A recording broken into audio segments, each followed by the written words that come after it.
साहित्य के क्षेत्र में बजाएगा तो भी वाल्मीकि और तुलसीदास जैसा ही पार्ट बजाएगा। ब्रह्म वाक्य में ये सच्चाई बोली गई है क्या? अपने अपने शास्त्रों में अपनी अपनी कथा कहानी लिख दी। तो बताओ, वाल्मीकि ने जो राम की कथा रामायण लिखी, वो वाल्मीकि कौन सी आत्मा हुए? कलयुग में तुलसीदास ने रामायण लिखी, वो तुलसीदास कौन सी आत्मा साबित होती है? राम वाली आत्मा साबित होती है। तो तुलसीदास ने लिखा, रामायण में लिखा, वाल्मीकि ने, उन्होंने संस्कृत में लिखा वाल्मीकि ने, क्योंकि उस समय संस्कृत ही बड़ी प्रचलित थी। और तुलसीदास ने वाल्मीकि की तरह संस्कृत में नहीं लिखा, क्योंकि आज से 400 वर्ष पहले हिंदुस्तान में हिंदी ही ज्यादा बोली जाती थी। क्या मुसलमान आए तो उन्होंने उर्दू मिक्स कर दी, तो उर्दू मिक्स हिंदी बोलने लगे। तो तुलसीदास ने नई परंपरा शास्त्रों की शुरू कर दी। उन्होंने हिंदी में रामायण पुराण लिखा, और जितने भी भारत के संस्कृत के विद्वान थे, उन सब ने खूब जोर से बुराई की, ग्लानि की, और उन्होंने ग्लानि को सहन किया, मुकाबला किया, किसी की बात मानी नहीं। और उस समय तुलसीदास को किसी ने नहीं माना। और आज देखो, जो भी हिंदी भाषा भाषी हैं, उनके दिल और दिमाग पर कौन सा ग्रंथ, कौन सा पुराण छाया हुआ है? रामायण, तुलसीकृत रामायण ही छाई हुई, और उसमें कितनी गहराई भरी हुई है। और रामायण का एक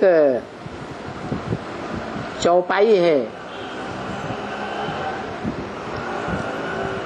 वो रामायण ग्रंथ लिखने वाला कहां तक पहुंचा हुआ है।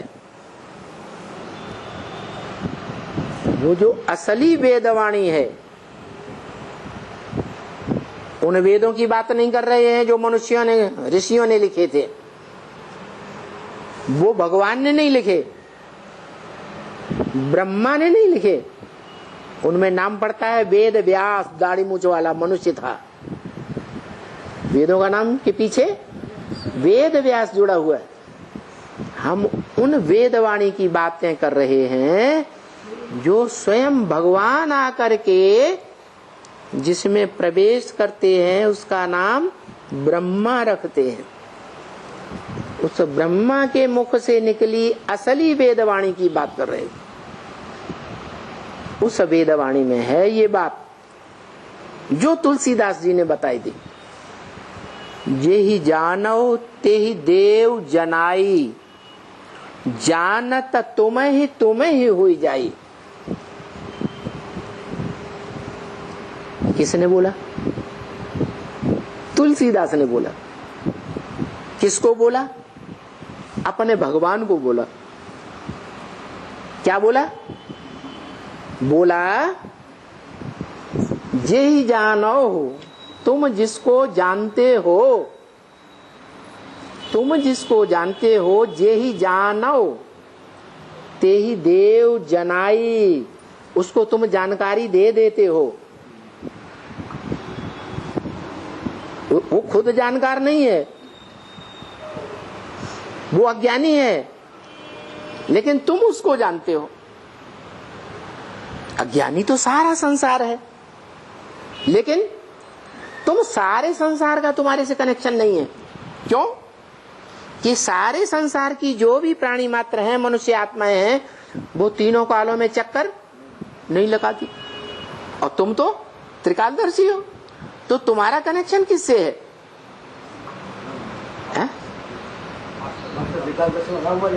हाँ, उस आत्मा से है जो तीनों कालों में चक्कर लगाती है। तो तुम जानते हो उसको। लेकिन वो तीनों कालों का चक्कर लगाने के बाद पत्थर बुद्धि बन गई, वो अपने को नहीं जानती। तो वो आत्मा कलयुग में मध्य में जाकर तुलसीदास के रूप में जन्म लेकर के भी इतनी ज्ञानवान है कि वो असलियत को जान रही है। क्या? ये ही जानो ते ही देव जनाई। तुम जिसको जानते हो 100% अच्छी तरह से, उसको तुम ज्ञान देते हो, जानकारी देते हो। क्या जानकारी देते हो? अपनी भी जानकारी देते हो और उसको अपनी भी जानकारी अनेक जन्मों की देते हो। क्या नहीं समझ में आया? जे ही जानो, तुम जिसको जानते हो, तुम माने भगवान, जिसको जानते हो, जिसको माने तुम जिसको जानते हो, इसको जिसको जानते हो, और किसी को इतना नहीं जानते। जानते हो इसलिए तुम त्रिकालदर्शी हो। तो तुम जिसको जानते हो उसको तुम ही जानकारी देते हो। क्या जानकारी देते हो? कि तू कौन है और मैं कौन हूं। तुम अपनी भी जानकारी देते हो और उसको अपने भी आत्मा के अनेक जन्मों की जानकारी देते हो। और फिर क्या होता है? जानत तुम्हें ही हुई जाई। वो जब जान जाता है, जानकारी ले लेता है, तो जानने के बाद वो जानत माने जानते हुए तुम्हें, तुमको पूरा जानते हुए तुम जैसा ही हो जाता है। जानत तुम्हें हो जाए। यही बात शिव बाबा कहते हैं ब्रह्मवाक्य की मुरली में कि मैं जब आता हूं तो तुमको आप समान बनाता हूं। सबको आप समान बनाता हूं कि नंबरवार बनाता हूं? तुमको आप समान तो बनाता हूं लेकिन नंबरवार बनाता हूं। तो जो अव्वल नंबर बनता है, अव्वल नंबर बाप समान बनता है। समान माने त्रिकालदर्शी, समान माने त्रिकालदर्शी। तो हर आत्मा उतनी ही दर्शी बनेगी जहां तक उसने जन्म लिए हैं। उससे ज्यादा बन जाएंगी। इब्राहिम को जो जानकारी मिलेगी वो द्वापर युग के आदि तक की जानकारी मिलेगी ना आत्मा को। उससे पहले क्या होता है सृष्टि में उसको जानकारी नहीं होती, नहीं जानकारी होती। इसलिए वो स्वर्ग में संतान पैदा करने की क्या परंपरा होती है वो जानता है कि ज्ञानेंद्रियों के सुख से वहां संतान पैदा होती है, वो जानता ही नहीं। इसलिए उस आत्मा को लाख कोई समझाए कि ऐसी भी सृष्टि होती है जहां कर्मेंद्रियों से, कामेंद्रिय से संतान पैदा नहीं होती, वो इस बात को मान, उसके फॉलोअर्स भी नहीं मानेंगे। तो ये बात सच्ची है कि तुम जिसको पूर्ण रूप से 100% जानते हो, तुम माने तुम त्रिकालदर्शी हो।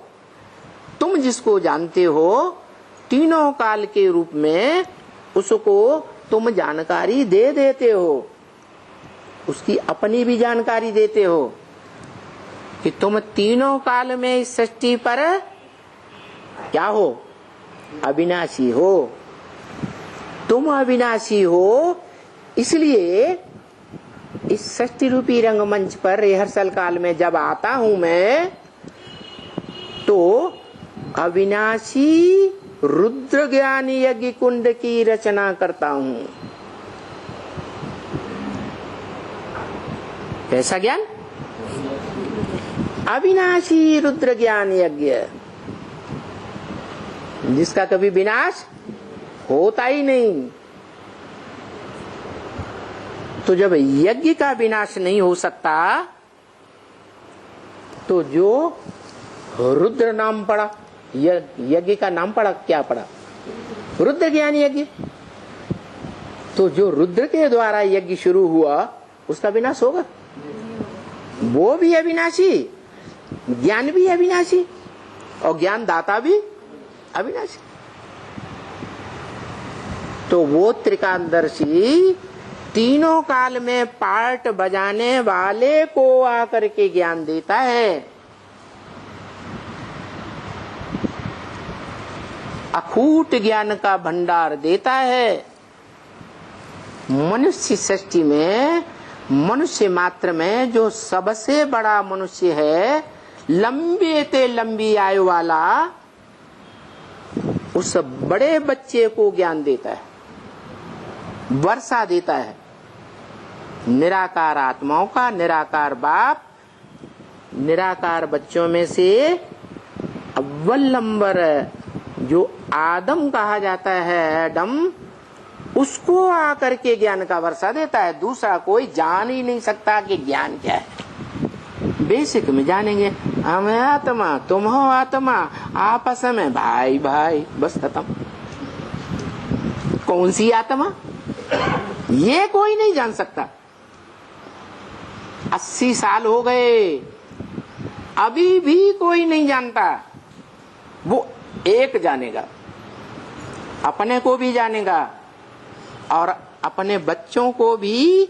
जैसे अलजेब्रा में वो बताया जाता है ना, है फार्मूला बताते हैं, ऐसे फार्मूला बताता जाएगा और सबके जन्म खुलते जाएंगे। ओम शांति।